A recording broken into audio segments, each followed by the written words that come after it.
Originally, I thought Omen teleports were nearly useless, but the more I used them, the more I came to appreciate them.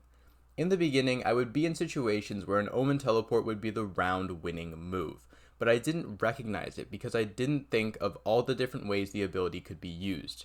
In hindsight, this isn't surprising. The teleports are way different from the conventional way the game is played, so the game sense and thought process that can help you frag out on other agents might work against you on Omen.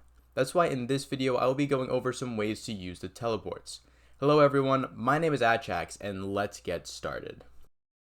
There are 10 ways of using the teleport that deserve your attention. Let's kick it off with the crossing teleport. At a basic level, this is used for crossing dangerous angles, but even better, it can be used to catch opponents off guard. There's this specific but common situation where one opponent is holding a long angle in order to prevent their teammate from getting hit in the back. Let's take holding mid on breeze to guard A doors as an example. That player holding the long angle may be too far away to noticeably hear Omen's teleport noise, especially over conflict elsewhere on the map. Since the Omen teleport noise originates at the point Omen teleports from instead of where they teleport to, the opponent whom the mid player is supposed to be covering may not notice the teleport either, especially if they are distracted or have other louder noises nearby. This creates a perfect opportunity for Omen to teleport across the gap and steal a free elim on an unsuspecting opponent who believes their teammate has their back, which, the icing on the cake is that the teammate themselves thinks the same thing. I especially like to use the crossing teleport to hit early in coordination with a rush. This is particularly amazing because it can allow a solo queue to entry as an Omen and open up a path to sight. The rush is quite loud and provides a nice distraction to mask the teleport noise. In addition, early hits are going to be a thing for a lot of these teleports because the teleport is slightly faster than running. This, like Neon Sprint, completely messes with the first contact timings, except the teleport is way stealthier and therefore often way more effective. If you really want to entry as an Omen, you gotta know about dash teleports. Dash teleports are named after jet dashes because a player uses the teleport to move into the site quickly. This creates space and takes defending weapons off the main choke points. The concept is simple yet strong. You do have to be careful though, since Omen can be caught out mid-teleport.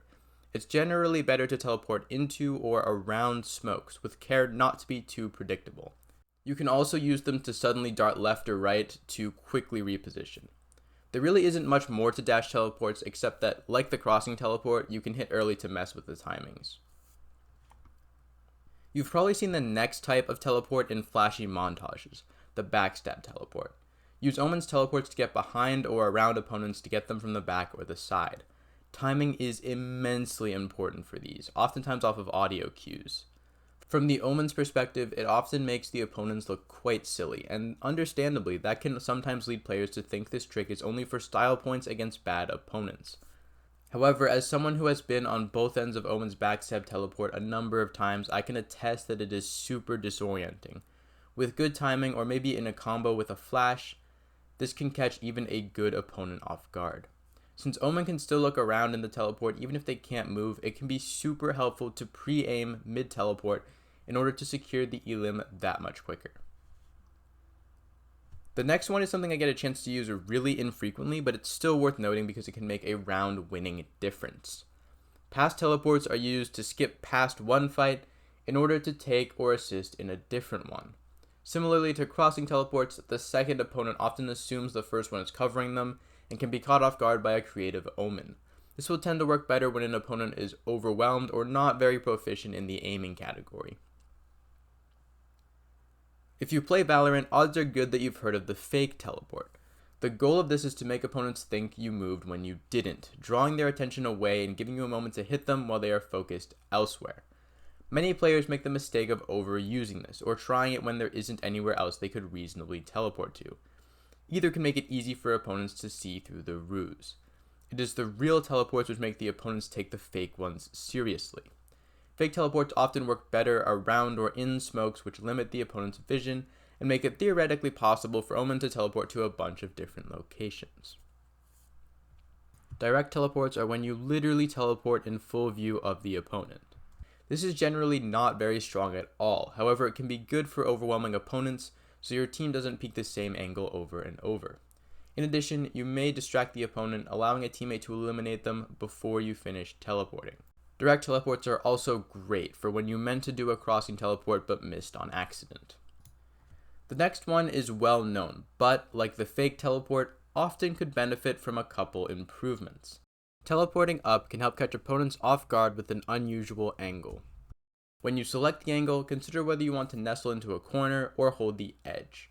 Hugging the corner is best for trigger discipline plays against teams who don't check corners, but if you are cleared, it can often be a one and done angle and an easy entry into sight for an attacking team. Holding the edge is better for catching an opponent off guard than dropping down and teleporting or smoking yourself out to take another fight in a different spot later on in the round. It's important to be close enough to the edge to drop quickly, so practice getting close to the edge of an elevated surface without falling off. Also, I've noticed that certain spots get a ton of use, while other perfectly viable ones don't for some reason. This makes playing uncommon elevated angles even more advantageous because they will be that much less expected. Teleporting up can be used to aim over stuff. This is especially useful in relation to sage walls. Opponents often drop their guard behind sage walls, but a teleport can often help you aim over the wall and pick them off. A variation on teleporting up is the aggressive teleport up. This is also used to catch an opponent off guard from an unusual spot, but you peek the angle instead of holding it. There are two common methods of doing this that worked out most successfully for me. The first is a combo with smokes and fake teleports for misdirection. For example, this one in mid-icebox. I may have teleported into the smoke, or I may have done a fake teleport and actually be on the ground. It can be effective to do one, then do the other next round. On top of that, I would often throw the smoke and then just teleport somewhere completely different, but fear of me lurking in the smoke or below tubes would delay the opponents significantly. The second method is to use it when it is possible you have done a, or preferably multiple, crossing teleports. Opponents may not be expecting the aggressive teleport up, especially with a delayed peek. The aggressive teleport up can be used as an early hit as well. Next up are reposition teleports. Reposition teleports are used to outflank and outposition opponents by connecting two areas usually unconnected. When we learn new maps, we learn which areas connect to each other. This often comes in handy, but it can also be limiting. Your brain can start treating areas which don't usually connect like they have invisible walls between them. As a result, you might miss when there is a golden opportunity to outposition an opponent by using a teleport. The good news is many opponents act like there are invisible walls, so by thinking creatively, you can catch them totally off guard. The escape teleport is used to escape Brimald's and other area of effect abilities. You might think that the charge up time of the teleport would make it awful for escaping Brimald's or rockets, but the travel time of these two abilities and others like them actually makes an escape teleport perfectly viable. In addition, the teleport is great for escaping corners. All these different uses can overlap. In a lot of these clips, you'll see me combo multiple ideas together to layer their strengths. This often gets more value out of a teleport, so don't feel obligated to confine perfectly to a specific type of teleport. Use one, combine them, invent your own, whatever floats your boat, but definitely try to think outside the box with Omen, because Omen is kind of like a magician. Everything is surprise and misdirection, and nothing embodies this more than the teleports. As a result, being creative enough to hit the opponent in a bunch of different ways can be super helpful. I hope you can come to enjoy and find value in the Omen teleports as much as I have. Don't forget to subscribe. Best of luck, everyone, and have a great day.